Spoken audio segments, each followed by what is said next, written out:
Good morning students. पिछले class में हम लोग आपात उपबंध प्रारंभ किए थे। उसमें देखे कि आपात 3 प्रकार के होते हैं। उसमें पहला संवैधानिक आपात, दूसरा पहला राष्ट्रीय आपात, दूसरा संवैधानिक आपात, तीसरा वित्तीय आपात। राष्ट्रीय आपात के विषय में हम लोग देख रहे थे। राष्ट्रीय आपात अनुच्छेद 352 में दिया गया है। संविधान में लिखा गया है, युद्ध, बाह्य आक्रमण या सशस्त्र विद्रोह की स्थिति में राष्ट्रीय आपात की घोषणा की जा सकती है।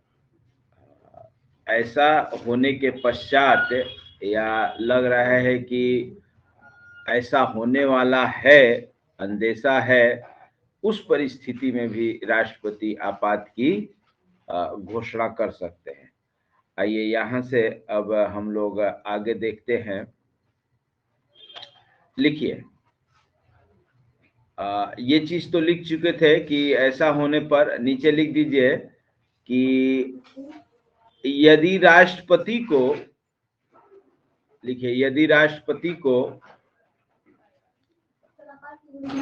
हाँ पैराग्राफ चेंज करके, यदि राष्ट्रपति को नहीं, क्या कर दीजिए, यदि राष्ट्रपति का यह समाधान हो जाता है कि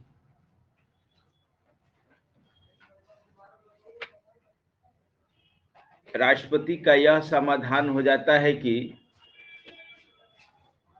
ऐसी स्थिति उत्पन्न होने वाली है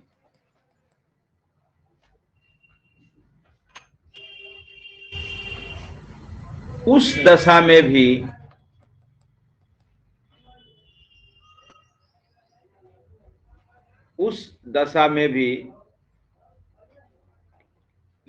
आपात की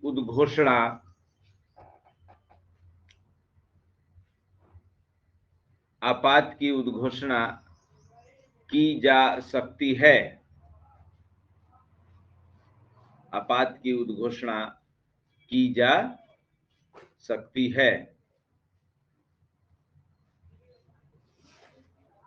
नीचे से लिखिएगा, पैराग्राफ चेंज करके लिखे कि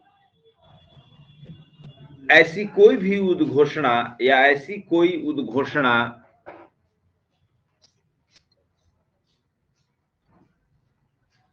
किसी पश्चातवर्ती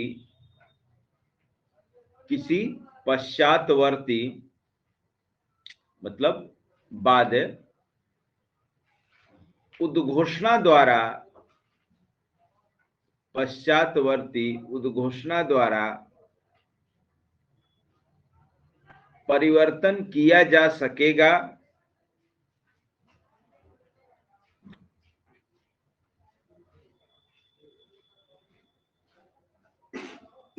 या उसको वापस लिया जा सकेगा। परिवर्तन किया जा सकेगा या उसे वापस लिया जा सकेगा।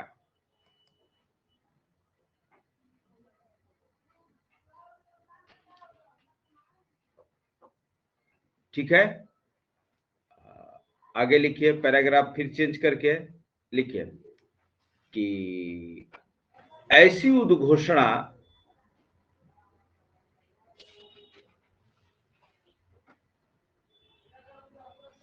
तब तक नहीं की जाएगी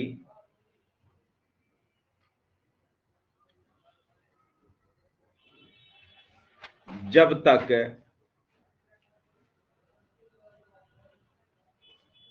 मंत्रिमंडल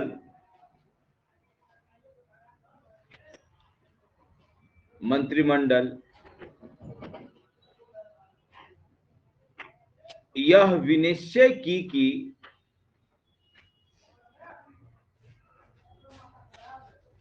ऐसी उद्घोषणा की जाए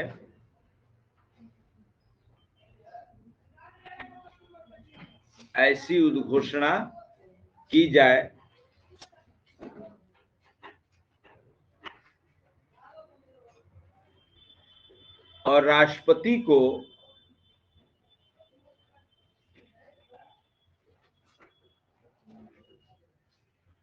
लिखित रूप से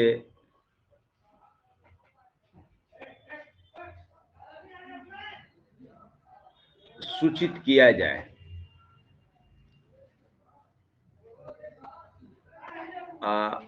मंत्रिमंडल शब्द को अंडरलाइन करिएगा, मंत्रिमंडल शब्द को अंडरलाइन करिएगा। देखिए ये हुआ था जब इंदिरा गांधी 75 में इमरजेंसी लगाई थी, तो बगैर मंत्रिमंडल का सलाह किए बिना और अपने से राष्ट्रपति से कह दी कि इमरजेंसी लगा दीजिए। तो जब इमरजेंसी खत्म हुआ, 44वां संविधान संशोधन से ये जोड़ा गया कि राष्ट्रपति तब तक इमरजेंसी जारी नहीं करेंगे जब तक कि मंत्रिमंडल उस पर विचार न कर ले, और विचार करने के बाद विचार किया है कि नहीं उसका क्या सबूत है भाई, कि लिखित रूप से राष्ट्रपति को सूचित किया जाएगा। तो एक बार बीपीएससी में प्रश्न पूछा था कि मंत्रिमंडल स्तर के मंत्री का उल्लेख किस अनुच्छेद में है, तो ये मंत्रिमंडल शब्द केवल यही है अनुच्छेद 352 में। जो हम लोग मंत्री वाला उपबंध पढ़े थे अनुच्छेद 74-75, उसमें मंत्रिमंडल शब्द का प्रयोग नहीं किया गया है, वहां मंत्री परिषद शब्द का प्रयोग किया गया है। तो ध्यान दीजिएगा आप लोग, ये क्वेश्चन प्री में पूछा था। और मंत्रिमंडल शब्द कब जोड़ा गया? 44वें संविधान संशोधन में। देखिए इंदिरा गांधी, याद रखिएगा, इंदिरा गांधी अपने फायदे के लिए 42वां संविधान संशोधन 1976 द्वारा संविधान के लगभग न 60-70% भाग का संशोधन कर दी थी। सब उसमें नया नया चीज जोड़ी। जो भी वो संशोधन की थी, मैक्सिमम संशोधन को जनता सरकार 44वें संविधान संशोधन में रद्द कर दिया। वो सब अपना पावर बढ़ाने के लिए वैसा की थी। तो एग्जाम में कुछ भी आए, अगर नहीं याद आ रहा है कि कब किया गया हो और इधर हाल फिलहाल का सुना हुआ नहीं है, तो 42वां लगाइए या 44वां लगाइए। अगर जोड़ने वाला है 42वां और हटाने वाला है 44, मतलब एक ट्रिक। अब हालांकि वैसा क्वेश्चन नहीं आ रहा है, जो वैसा हुआ है यहाँ तो चर्चा हो ही जा रहा है। ठीक है,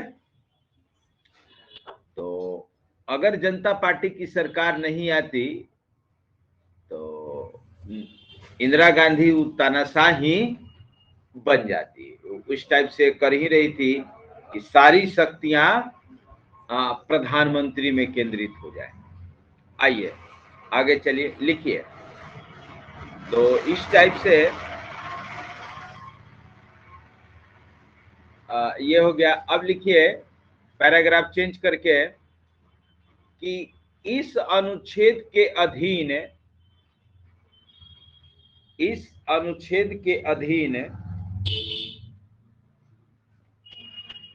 की गई प्रत्येक उद्घोषणा, इस अनुच्छेद के अधीन की गई प्रत्येक उद्घोषणा संसद के प्रत्येक सदन के समक्ष रखी जाएगी।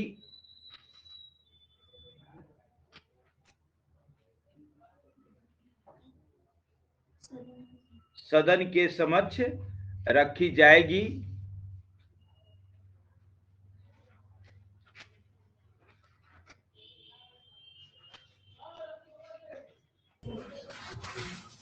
लिखिए कि प्रत्येक सदन के समक्ष रखी जाएगी और जहां लिखिए, और जहां पूर्ववर्ती उद्घोषणा को जहां पूर्ववर्ती उद्घोषणा को वापस लेने वाली उद्घोषणा नहीं है,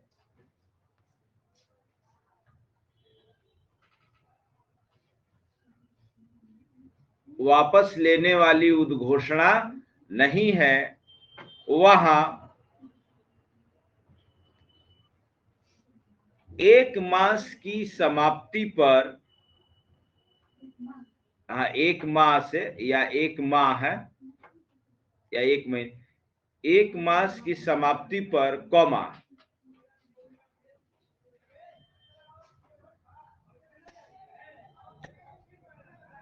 प्रवर्तन में नहीं रहेगी।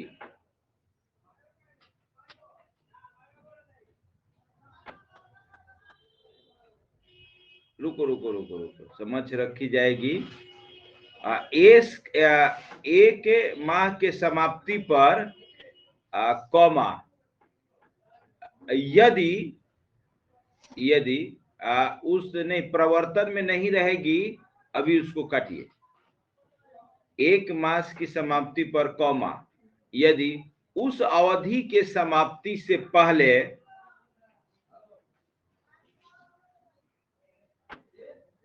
उस अवधि की समाप्ति से पहले संसद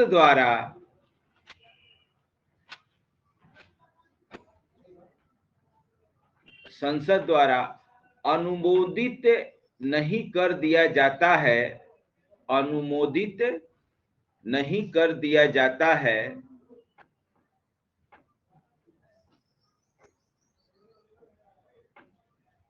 कॉमा प्रवर्तन में नहीं रहेगी।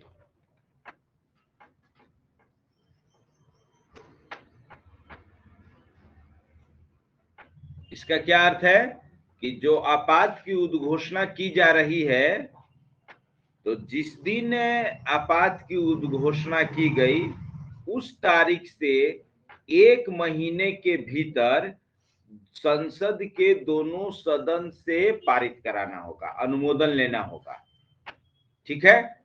और अगर एक महीने के भीतर उसको अनुमोदित नहीं किया जाता है, मैंने परमिशन नहीं दिया जाता है, तो उद्घोषणा स्वतः समाप्त हो जाएगी। एक महीने के भीतर उसको पारित कराना है, ठीक है। अब मान लीजिए कि उद्घोषणा लागू हुआ, उद्घोषणा लागू हुआ और किसी कारण से लोकसभा भंग हो गया, किसी कारण से लोकसभा भंग हो गया, तब क्या होगा? अब कैसे दोनों सदन द्वारा पारित होगा?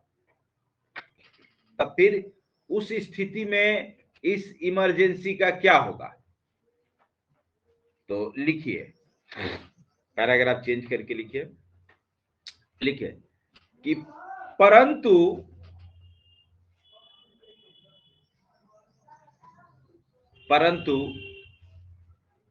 यदि ऐसी कोई उद्घोषणा, परंतु यदि ऐसी कोई उद्घोषणा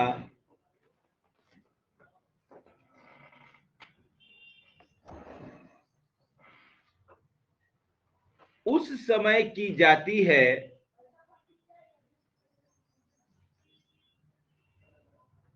उस समय की जाती है जब लोकसभा का विघटन हो गया है, जब लोकसभा का विघटन हो गया है, या लोकसभा का विघटन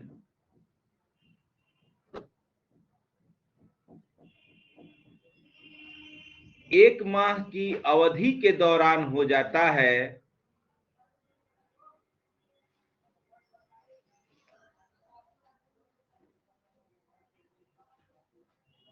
एक माह के अवधि के दौरान हो जाता है,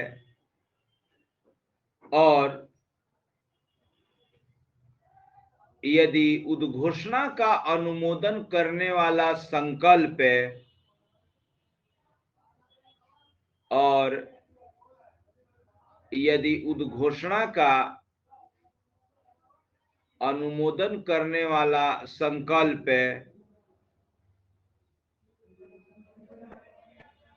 राज्यसभा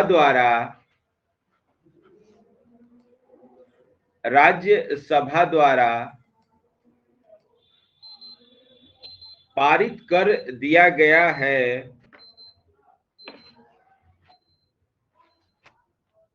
एक मिनट रुकिएगा, पारित कर दिया, लिखिए कॉमा, किंतु ऐसी उद्घोषणा के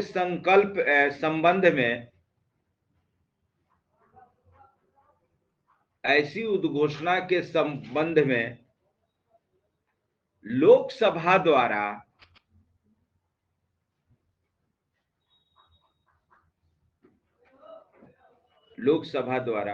उस अवधि की समाप्ति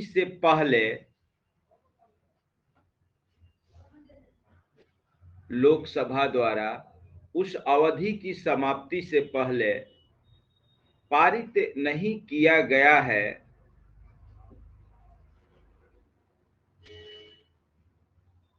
तो कॉमा उद्घोषणा उस तारीख से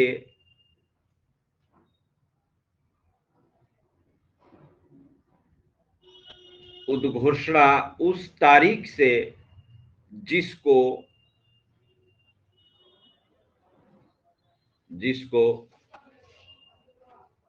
लोकसभा अपने पुनर्गठन के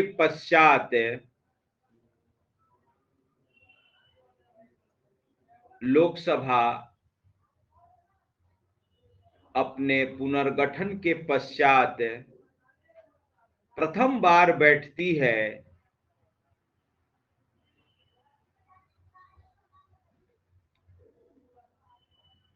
कॉमा 30 दिन की समाप्ति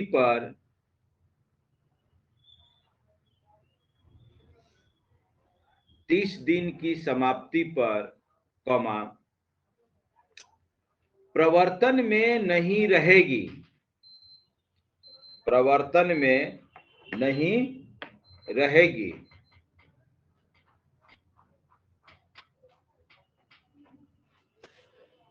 यदि उक्त 30 दिन की अवधि से पहले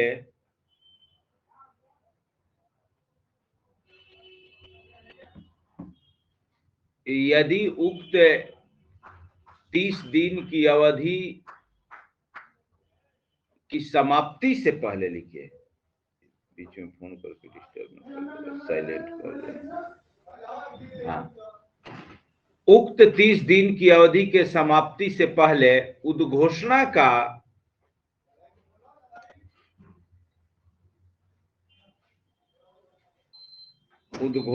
का अनुमोदन करने वाला संकल्प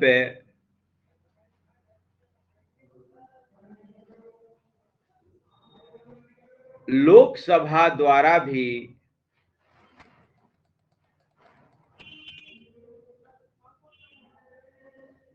पारित नहीं कर दिया जाता है।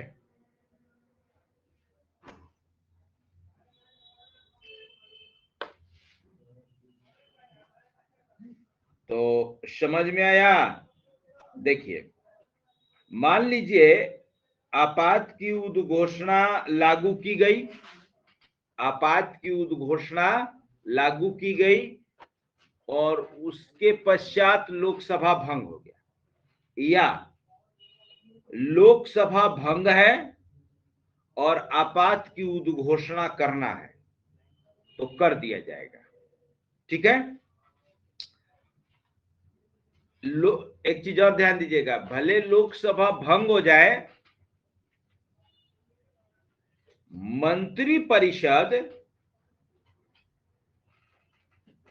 तब तक काम करता रहता है। मान लीजिए आज नरेंद्र मोदी इस्तीफा दे देंगे तो मंत्री परिषद काम करता रहेगा जब तक कि नया मंत्री परिषद पद ग्रहण न कर ले। इसको कहेंगे कार्यवाहक, इसको कहेंगे कार्यवाहक। मान लीजिए लोकसभा भंग हो गई है या उद्घोषणा के पश्चात भंग हो जाती है, तब फिर 1 महीने के अंदर उसको कैसे पारित किया जाएगा? लोकसभा तो है नहीं। तो वैसी स्थिति में उसको राज्यसभा से पारित कर दिया जाएगा, राज्यसभा से पारित कर दिया जाएगा। और जब लोकसभा का इलेक्शन हो जाए और लोकसभा फिर से पुनर्गठित हो जाएगी, तब पुनर्गठन के तारीख से 1 माह के भीतर उसको पारित करना होगा। ठीक है। अगर 1 माह के भीतर पारित नहीं किया जाता है तो फिर वो उद्घोषणा प्रवर्तन में नहीं रहेगा, समाप्त हो जाएगा। ठीक है, चलिए आगे चलते हैं। लिखिए,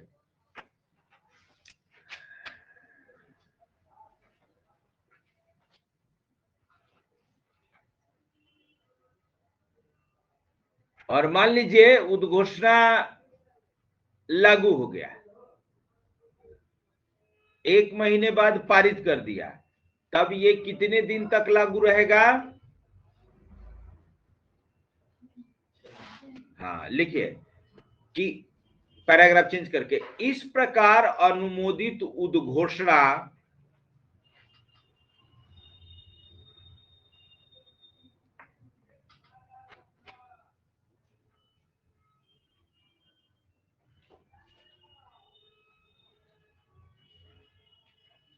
यदि पुनः आगे न बढ़ाया जाए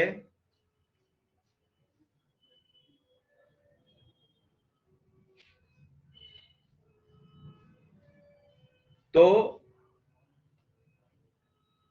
6 माह की अवधि के समाप्ति पर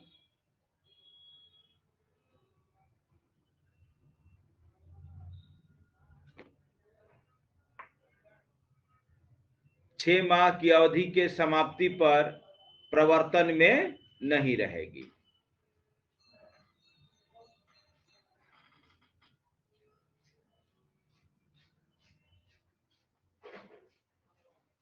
ठीक है, तो इसका मतलब कि एक बार में इसे 6 माह तक लागू किया जाएगा और जितना आगे बढ़ाना होगा बार बार उसका अनुमोदन करना होगा। ठीक है,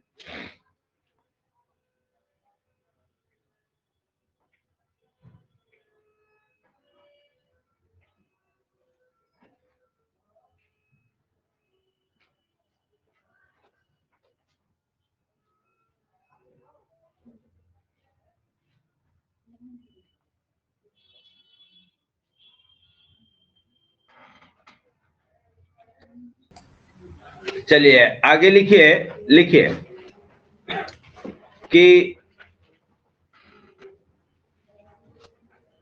इस अनुच्छेद, पैराग्राफ चेंज करके, इस अनुच्छेद के तहत की जाने वाली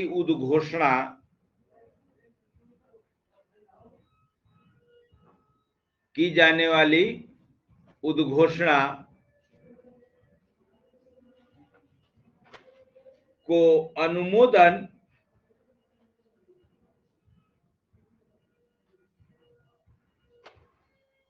करने वाले संकल्प को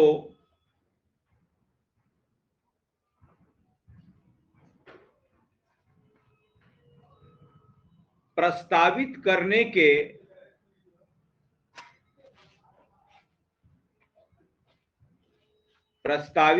के अपने आशय की सूचना प्रस्तावित करने के अपने आशय की सूचना, माने हम ऐसा करने वाले हैं, आशय की सूचना लोकसभा के कुल सदस्य संख्या के लोकसभा के कुल सदस्य संख्या के कम से कम 10वें भाग द्वारा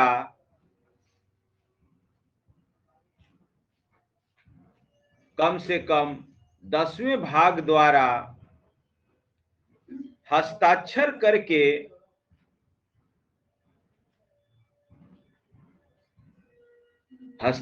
करके लिखित रूप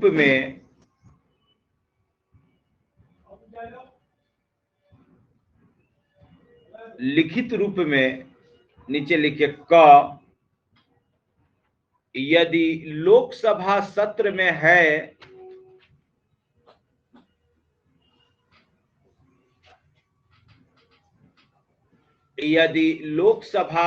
में है तो अध्यक्ष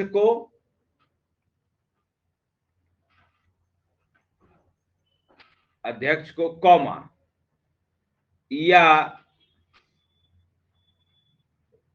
यदि लोकसभा सत्र में नहीं है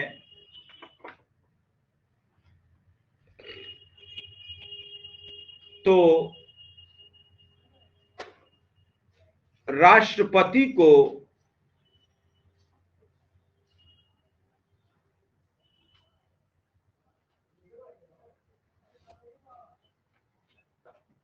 दी जाएगी।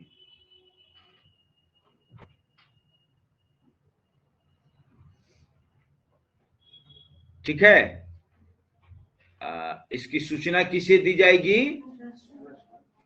लोकसभा सत्र में है तो लोकसभा अध्यक्ष को, और लोकसभा सत्र में नहीं है तो राष्ट्रपति को, और उस पर लोकसभा के कम से कम 1/10 सदस्यों का हस्ताक्षर होना चाहिए।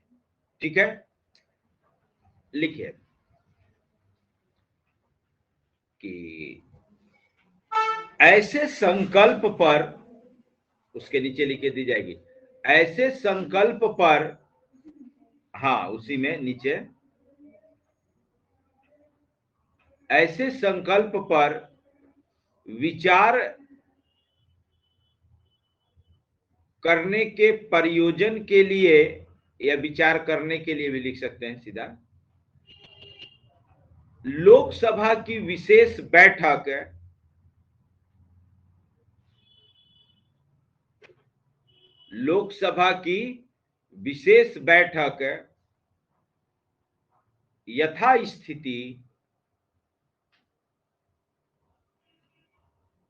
यथास्थिति अध्यक्ष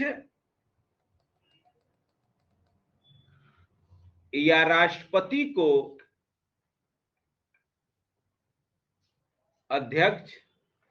राष्ट्रपति को ऐसी सूचना प्राप्त होने की तारीख से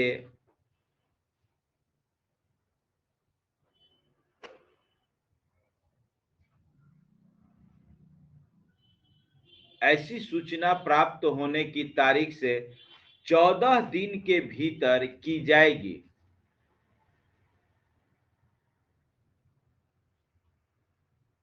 14 दिन के भीतर की जाएगी। ठीक है, तो जब ऐसा मिलता है कि भी आपात उद्घोषणा जो लागू हुआ है उसको पारित करना है, तो यथाशीघ्र नहीं, 14 दिन के अंदर लोकसभा की बैठक बुला देना है। ठीक है, चलिए अब लिखिए आर्टिकल 353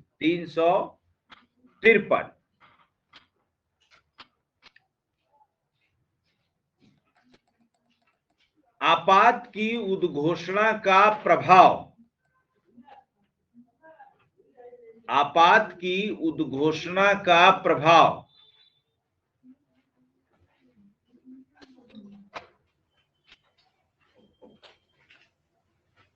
सुनिए, जब अनुच्छेद 352 के तहत आपात लागू किया जाता है तो जिस क्षेत्र में आपात लागू होगा उस क्षेत्र की सारी शक्तियां केंद्र सरकार के हाथ में आ जाएगी। राज्य का पावर भी वहां खत्म, राज्य का पावर भी खत्म। जिस क्षेत्र में अगर पूरे भारत में लागू होता है तो पूरे भारत में, और अगर कुछ विशेष क्षेत्र में लागू होता है तो वहां तो वो सारी शक्तियां केंद्र सरकार के हाथ में आ जाएंगी। सोचिए 352 का कितना पावर है। लिखिए, इसको ऐसे शब्दों में लिखिए कि जब आपात की उद्घोषणा प्रवर्तन में है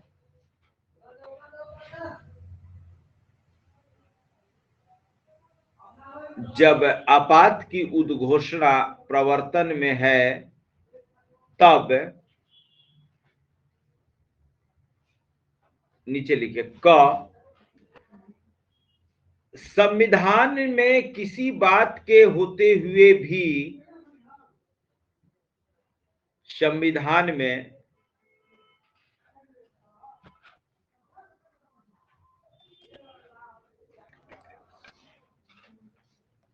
लिखिए कि संविधान के किसी बात के होते हुए भी कॉमा संघ की कार्यपालिका शक्ति का विस्तार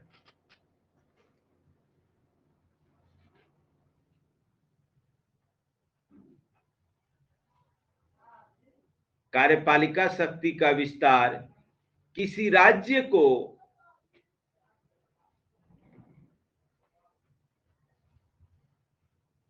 इस बारे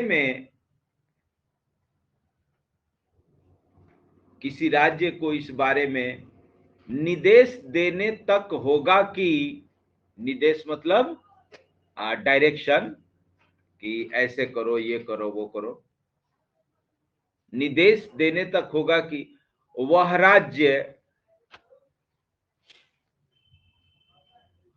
अपनी कार्यपालिका शक्ति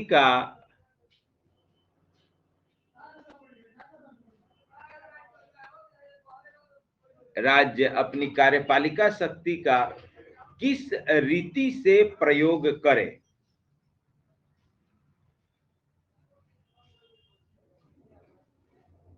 मतलब वो अपने कार्यपालिका शक्ति का कैसे प्रयोग करे, ये यानी कि वो राज्य के केंद्र के कंट्रोल में आ जाता है।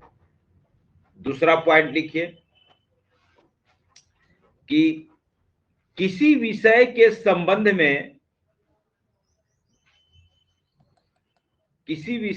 संबंध में विधियां बनाने की संसद की शक्ति के अंतर्गत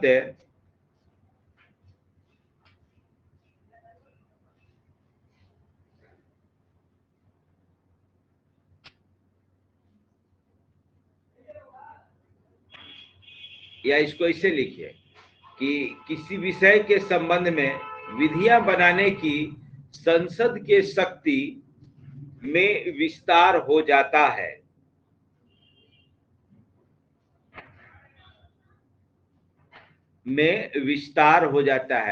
देखिए, इसका अर्थ है कि वैसे चीज पर भी केंद्र कानून बना सकता है जो कि संघ सूची का विषय नहीं है, तो उसमें भी एक्सपेंशन हो गया और उसको इंस्ट्रक्शन देने में भी एक्सपेंशन हो गया। तो और भी है, तो ये रहा आर्टिकल 353। संघ को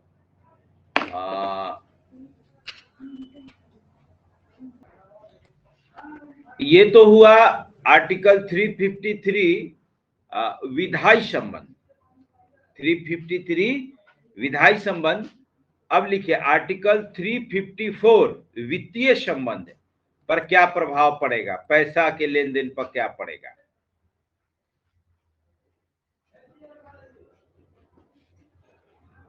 तो बस इतना ही लिख दीजिए कि राजस्वों के वितरण संबंधी उपबंधों पर प्रभाव।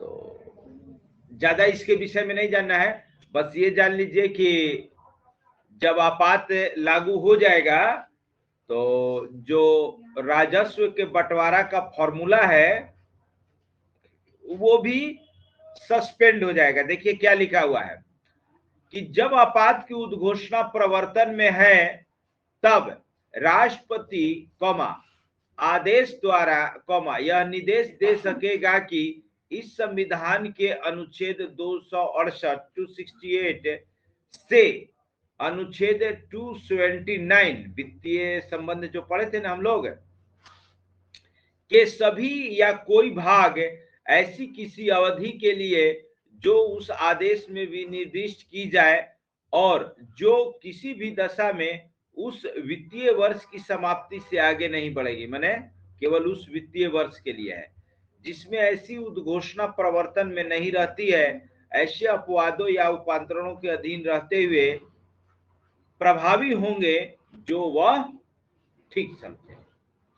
तो जो भी वित्तीय संबंध है, वित्तीय संबंध भाग 12 में था ना, तो अनुच्छेद 268 से 279 तक जो बताए थे कि इस टैक्स में राज्य का हिस्सा होगा, इस टैक्स में ये होगा, तो वो सब सस्पेंड किया जा सकता है केवल लेकिन उसी वित्तीय वर्ष के लिए। तो ये हो गया आर्टिकल 354।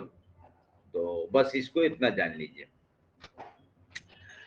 तो बल्कि हाँ, क्या 354 में क्या लिखे हैं, बस छोड़ दीजिए, बाकी याद रहेगा ना कि क्या समझाए थे कि प्रभाव में उसको सस्पेंड किया जा सकता है। अब लिखिए आर्टिकल 355, यही अनुच्छेद एक बार यूपीपीएससी में पूछ दिया था प्री में। 355 यूपीपीएससी में पूछा था। लिखिए बाह्य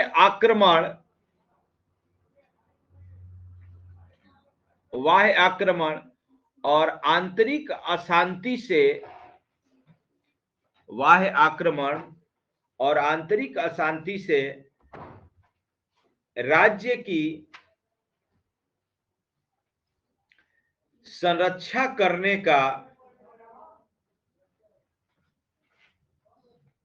संरक्षा माने सुरक्षा, प्रोटेक्शन, संरक्षा करने का संघ का कर्तव्य।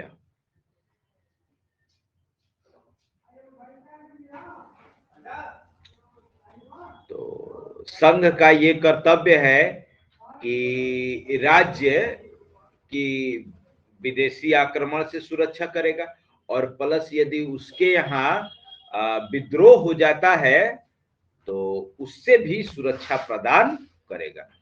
केवल यही हेडिंग पूछ दिया था कि किस अनुच्छेद में, तो अनुच्छेद 355। देखिए इसमें लिखा हुआ है संघ का यह कर्तव्य होगा कि वह बाह्य आक्रमण और आंतरिक अशांति से प्रत्येक राज्य की संरक्षा करे और प्रत्येक राज्य की सरकार का इस संविधान के उपबंधों के अनुसार चलाया जाना सुनिश्चित करे। ठीक है, आर्टिकल 355 बड़ा इंपॉर्टेंट है। ये जो लाइन जोड़ दिया है ना लास्ट में कि प्रत्येक राज्य की सरकार का इस संविधान के उपबंधों के अनुसार चलाया जाना सुनिश्चित करे, तो केंद्र सरकार को यदि लगता है कि कोई राज्य संवैधानिक उपबंधों के अनुसार नहीं चल पा रहा है, तो फिर वहां की शक्ति अपने हाथ में ले सकता है, और यही आधार बन जाता है अनुच्छेद 356 का। तो हम लोगों का राष्ट्रीय आपात खत्म, राष्ट्रीय आपात खत्म, अब आएगा संवैधानिक आपात। संविधान में अगर किसी अनुच्छेद का सबसे ज्यादा दुरुपयोग हुआ है तो 356 का दुरुपयोग हुआ है। और अब तो थोड़ा कम हो गया, अब आप लोगों को सुनने को नहीं मिल रहा है। नहीं, हम लोग टाइम में जरा सा केंद्र सरकार और राज्य सरकार में अनबन होती थी और दोनों जगह अलग अलग पार्टी की सरकार होती थी, तो तुरंत केंद्र सरकार वहां राष्ट्रपति शासन लागू कर देता था, वहां की राज्य की सरकार को भंग कर देता था। तो ऐसा बहुत बार हुआ है, ऐसा बहुत बार हुआ है। तो अब आते हैं, हेडिंग दीजिए अनुच्छेद 356। इसको कहा जाता है संवैधानिक आपात या राष्ट्रपति शासन।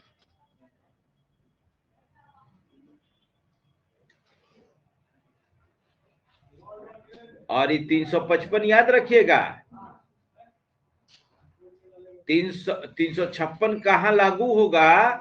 वो जो 355 में ये एक लाइन लिखा हुआ है कि प्रत्येक राज्य की सरकार का इस संविधान के उपबंधों के अनुसार चलाया जाना सुनिश्चित करे। ये एक लाइन केंद्र सरकार के लिए ब्रह्मास्त्र है राज्य पर वार करने के लिए। सीधे कह देगा कि तुम्हारा भाई वहां की सरकार संविधान के अनुसार नहीं चल रही है, बस अपना लगा देगा 356, वहां की सरकार को हटा देगा, भंग कर देगा। लेकिन हाँ, ये सब जो प्रावधान है परमानेंट नहीं है, तुरंत इलेक्शन कराना पड़ेगा। ये टेम्पोररी प्रावधान है, इमरजेंसी के लिए है। तो लिखिए कि राज्यों में 356 में लिखिए, राज्यों में संवैधानिक तंत्र के विफल हो जाने की दशा में उपबंध है। संवैधानिक तंत्र के विफल हो जाने की दशा में उपबंध।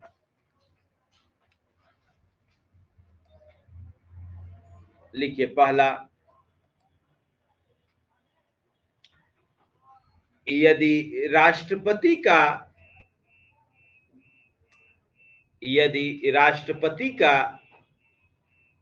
किसी राज्य के राज्यपाल, यदि राष्ट्रपति का किसी राज्य के राज्यपाल से प्रतिवेदन मिलने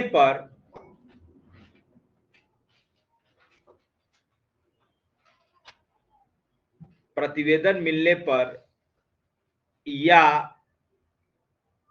अन्यथा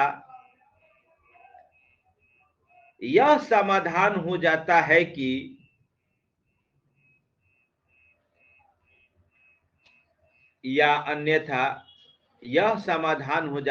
कि ऐसी स्थिति उत्पन्न हो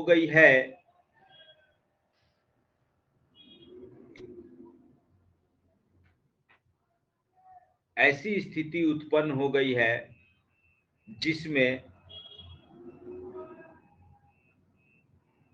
उस राज्य का शासन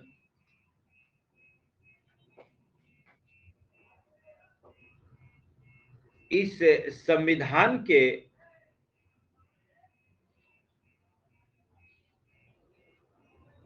उपबंधों के अनुसार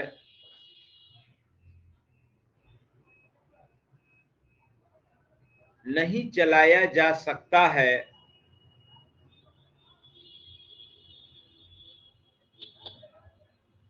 तो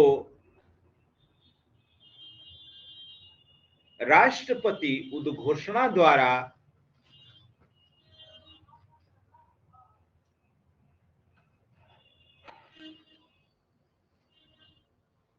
देखिए, इसमें दो बातें हैं। नंबर 1 कि राज्य के राज्यपाल से प्रतिवेदन मिलने पर कि राज्यपाल रिपोर्ट भेजेगा राष्ट्रपति को, राज्यपाल रिपोर्ट भेजेगा राष्ट्रपति को कि यहाँ की स्थिति खराब है, लगा दीजिए। तो इसीलिए अभी जो बंगाल के राज्यपाल हैं धनखड़ साहब, अभी तो इलेक्शन हो गया, अब तो वो गवर्नमेंट पूर्ण बहुमत में आई है, तो अभी तो कुछ नहीं कह सकते हैं, है ना। उससे पहले लगातार ये रिपोर्ट कर रहे थे कि यहाँ की जो सरकार है संविधान के अनुसार नहीं चल पा रही है और राष्ट्रपति महोदय मतलब कुछ कार्रवाई करिए। लेकिन वहां की स्थिति को देखते हुए केंद्र में इतनी हिम्मत नहीं थी कि राज्यपाल मैंने राष्ट्रपति शासन लागू कर दे, कि हंगामा खड़ा हो जाएगा और इलेक्शन होने वाला था। अब इलेक्शन में वो पूर्ण बहुमत में जीत गई। तो भाई फिर इसका मतलब कि केवल मीडिया गलत चीज दिखला रहा है। अगर खराब है तो पूर्ण बहुमत में कैसे आ गई?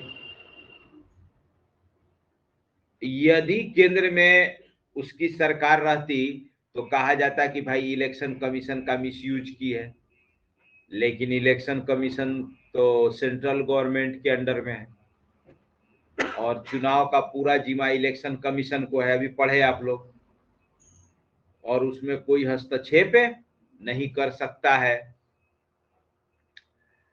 तो बार बार वहां के राज्यपाल ये रिपोर्ट भेज रहे थे। इससे पहले भी, अब तो बहुत कम हो गया, 90 के दशक में, 90 और उसके बाद के दशक में ये चीज बहुत ज्यादा हो रहा था। 92 में जब बाबरी मस्जिद गिराया गया था तो 6 राज्यों में भाजपा की सरकार थी, सबको बर्खास्त कर दिया गया इसी अनुच्छेद का हवाला देके। और भी कई बार हुआ है। भाजपा भी आई तो 2005 में, नहीं 5 में तो ही था ना, 2002 या 3 में, 2 में बिहार के सरकार को बर्खास्त किया था, राष्ट्रपति शासन लागू किया था। वाजपेयी जी आए थे तब, लेकिन वो संसद से पारित नहीं हो सका। एक बार तो उसको वो भी लौटा दिए कलाम साहब कि ठीक नहीं है, साइन नहीं करेंगे। तो फिर अपना वापस हो गया। तो उस समय मीडिया बिहार पे हावी था, जंगल राज है, जंगल राज है, जंगल राज है, ऐसा करके रखा था कि लग रहा था कि रियली में बिहार में एकदम जंगल राज। खैर स्थिति तो खराब थी ही, लेकिन कहीं उससे ज्यादा बढ़ा चढ़ा के दिखलाया जा रहा था। स्थिति वैसे बहुत खराब ही थी। तो ये है अनुच्छेद 356। तो इसमें दो चीज है, या तो राज्यपाल प्रति, और बीपीएससी ध्यान रखिएगा, बीपीएससी मेंस में इससे बहुत क्वेश्चन आता है। पिछला वाला में अभी आया था, 65वीं मेंस में भी आया था इससे क्वेश्चन। राज्यपाल से के संबंध में जो मेंस में प्रश्न आता है इसी अनुच्छेद से आता है, 356 से। तो आगे देखिए कि राज्यपाल से प्रतिवेदन मिलने पर या अन्यथा यह समाधान हो जाता है कि अन्य किसी भी तरीके से अगर उसको ये लगता है कि स्थिति खराब है तो 356 लागू कर सकता है। ठीक है, तो अब क्या क्या राष्ट्रपति कर सकता है, नीचे से लिखिए। तो राष्ट्रपति उद्घोषणा द्वारा, यहां तक लिखे हैं ना, लिखिए पहला क, उस राज्य की सरकार के, क, उस राज्य की सरकार के सभी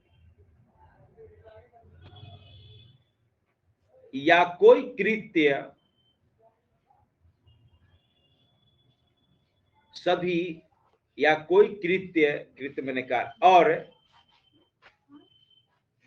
कृत्य और राज्यपाल में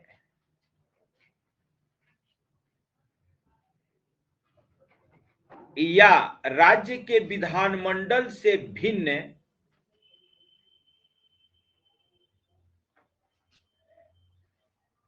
राज्य के विधानमंडल से भिन्न राज्य के किसी निकाय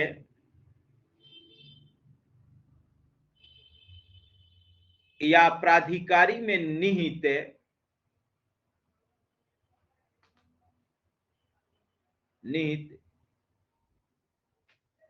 या उसके द्वारा प्रयुक्त,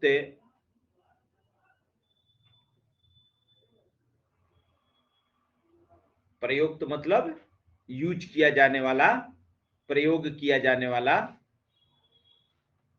सभी या कोई शक्तियां,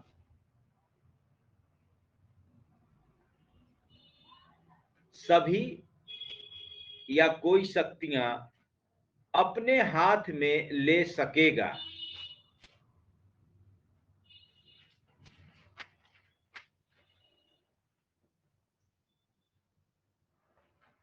अपने हाथ में ले सकेगा।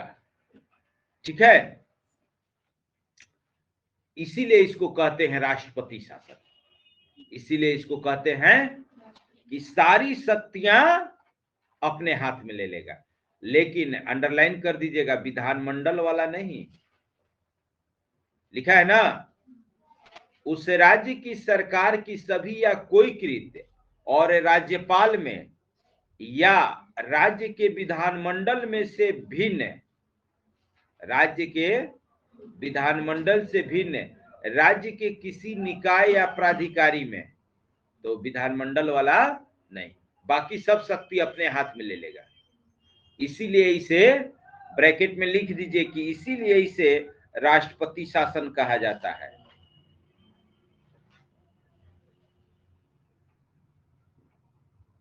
कि सभी शक्तियां अपने हाथ में ले लेगा कि कैसे अब किस पावर का यूज किया जाए।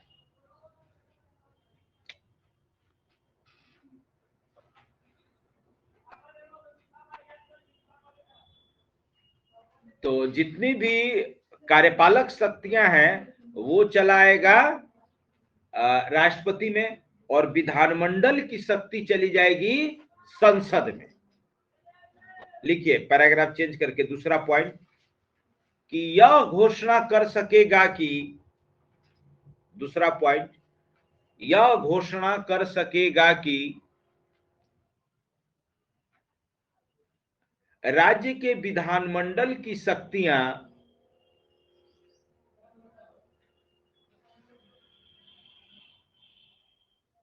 राज्य की विधानमंडल की शक्तियां संसद द्वारा या उसके प्राधिकारी के अधीन प्रयोक्तव्य होगी।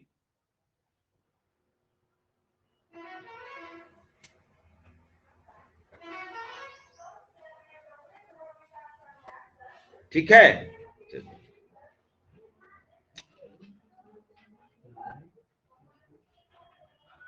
यह घोषणा कर सकेगा कि राज्य के विधानमंडल की शक्तियां संसद द्वारा या उसके प्राधिकारी के अधीन प्रयोक्तव्य माने यूजेबल,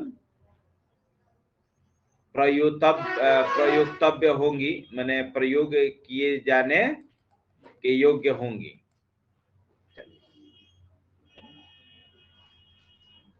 लेकिन इसका कुछ अपवाद है कि कुछ शक्ति नहीं ले सकता है। पैराग्राफ चेंज करके नीचे से लिखिएगा कि परंतु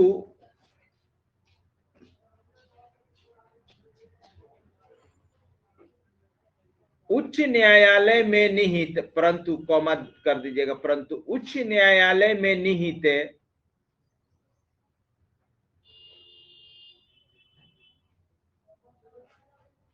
या उसके द्वारा प्रयोक्तव्य किसी शक्ति को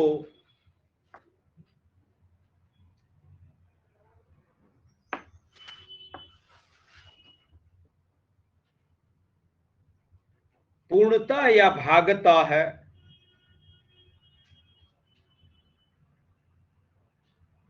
पूर्णतः या भागतः निलंबित नहीं की जा सकती है। यानी कि हाई कोर्ट के पावर पर कोई प्रभाव नहीं पड़ेगा। एक लाइन में लिख सकते हैं कि उच्च न्यायालय की शक्ति पर कोई प्रभाव नहीं पड़ेगा, यानी उच्च न्यायालय की शक्ति में कोई हस्तक्षेप नहीं करना है। इसका अर्थ है कि कहां कहां किया जाएगा, विधायिका और कार्यपालिका में, न्यायपालिका में नहीं। समझ गए? हाँ, विधायिका और कार्यपालिका। हाँ, तब है कि ऐसा जो कुछ भी किया जाएगा अनलिमिटेड समय के लिए नहीं, लिमिटेड समय के लिए, क्योंकि ये आपात स्थिति है। तुरंत वहां की सरकार को बहाल करनी होगी, चुनाव कराना पड़ेगा। मान लीजिए चुनाव, ये सरकार बहुमत नहीं जुटा पा रही है तो इलेक्शन कराइए, लेकिन अनिश्चित समय के लिए ये शक्ति नहीं है। और नीचे एक पॉइंट में लिख दीजिए कि ऐसी कोई उद्घोषणा कभी भी वापस ली जा सकती है।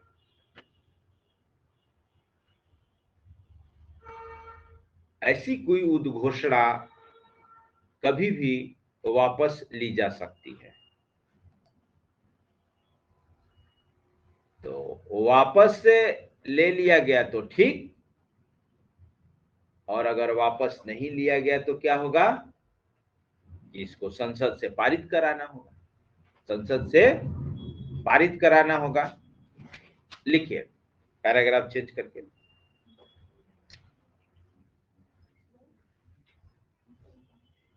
अगला पॉइंट पैराग्राफ चेंज करके कि इस अनुच्छेद के अधीन, इस अनुच्छेद के अधीन की गई प्रत्येक उद्घोषणा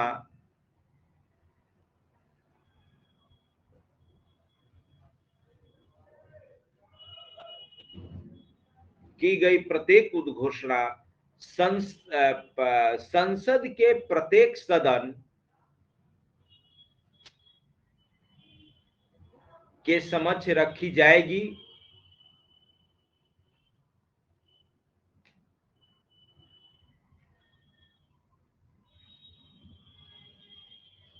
के समक्ष रखी जाएगी। लिखिए, यदि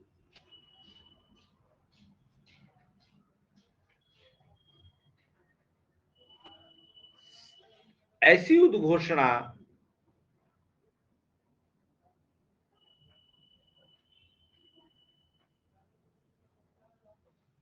दो माह है, देखिए वहां एक माह था, यहां कितना है, 2 माह।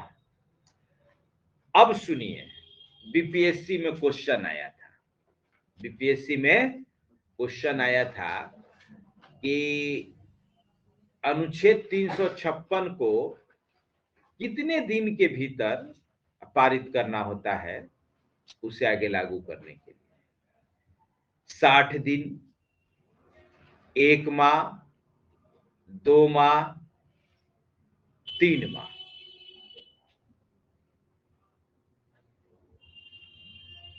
तो अब लड़का ना कोई 60 दिन लगा के चलाया। दूमा के चक्कर में। और दूमा पर उसका ध्यान नहीं गया था, वो सोचा कि 2 महीना का मतलब 60 दिन, सब जो 60 दिन लगाया गलत हो गया। कोई भी ये ऐसा 2 महीना है जिसमें 60 दिन हो? लीप ईयर होगा तो जनवरी फरवरी हो जाएगा, नहीं 31 29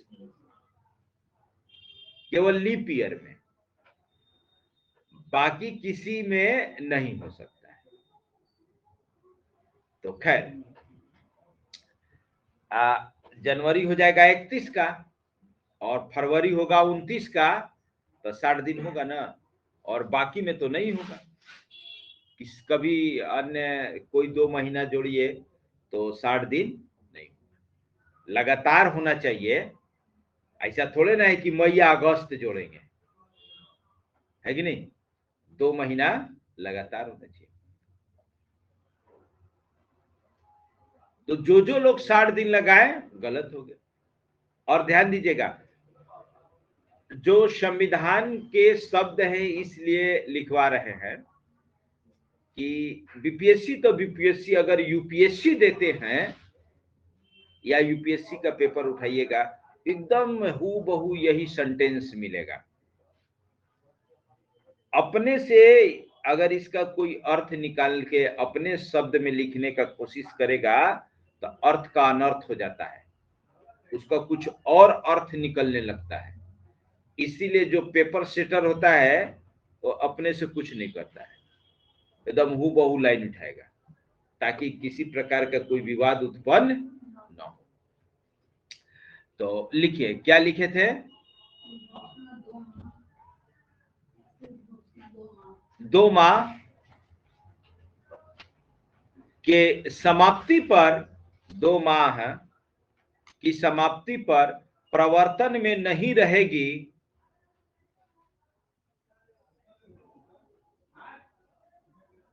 प्रवर्तन में नहीं रहेगी यदि उस अवधि के समाप्ति से पहले, यदि उस अवधि के समाप्ति से पहले दोनों सदनों द्वारा अनुमोदित नहीं कर दिया जाता है।